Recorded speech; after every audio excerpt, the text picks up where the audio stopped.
ನಮಸ್ತೆ ಕನ್ನಡಿಗರೇ. Chat G P ಟಿಯಲ್ಲಿ ನಿಮಗೆ best prompt ಯಾವ ಥರ ಡಿಫೈನ್ ಮಾಡಬೇಕು ಅಂತ ಇವತ್ತು ಡಿಸ್ಕಸ್ ಮಾಡೋಣ. ನಾನು ಹೇಳ್ತೀನಿ, ಚಾಟ್ ಜಿ ಪಿ ಟಿ ನಿಮಗೆ ಪೊಟೆನ್ಷಿಯಲಾಗಿ ರಿಸಲ್ಟ್ಸ್ ಬರಬೇಕು ಅಂದರೆ, ಔಟ್ಪುಟ್ ಬರಬೇಕಂದ್ರೆ ಬೇಸಿಕ್ಲಿ 5 ಸ್ಟೆಪ್ಸ್ನ ನೀವು ಫಾಲೋ ಮಾಡಬೇಕು.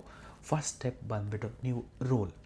ಚಾಟ್ ಜಿ ಪಿ ಟಿಗೆ ನೀವು ಡಿಫೈನ್ ಆಗಿ ಹೇಳಬೇಕು, act as a engineer, act as a tax adviser, act as a lawyer.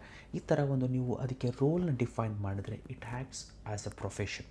Next ನೀವು ಮಾಡಬೇಕಾಗಿರೋದು ಕಾಂಟೆಕ್ಸ್ಟ್, ಬ್ಯಾಕ್ಗ್ರೌಂಡ್. ನೀವೇನು ಅದಕ್ಕೆ ಕೇಳಬೇಕಂತ ಇದ್ದೀರಾ ಅದಕ್ಕೆ ನೀವು ಈ ಇನ್ಪುಟ್ನ ನೀವು ಯಾವ ಏನು ನಿಮಗೆ ರಿಕ್ವೈರ್ಮೆಂಟ್ಸ್ ಇದೆಯೋ ಆ ಥರ ಕಾಂಟೆಕ್ಸ್ಟಲ್ಲಿ ಕೊಡಬೇಕು.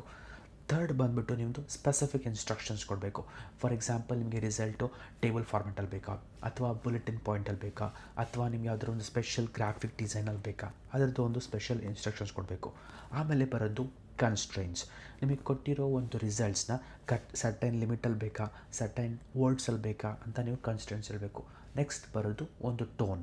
ನಿಮಗೆ ಸಿಂಪಲ್ ಲ್ಯಾಂಗ್ವೇಜಲ್ಲಿ ಬೇಕಾ ಅಥವಾ ಪ್ರೊಫೆಷ್ನಲ್ ಲ್ಯಾಂಗ್ವೇಜಲ್ಲಿ ಬೇಕಾ ಅಂತ ನೀವು ಡಿಫೈನ್ ಮಾಡಬೇಕು.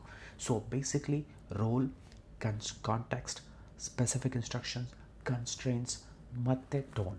These are the 5 items.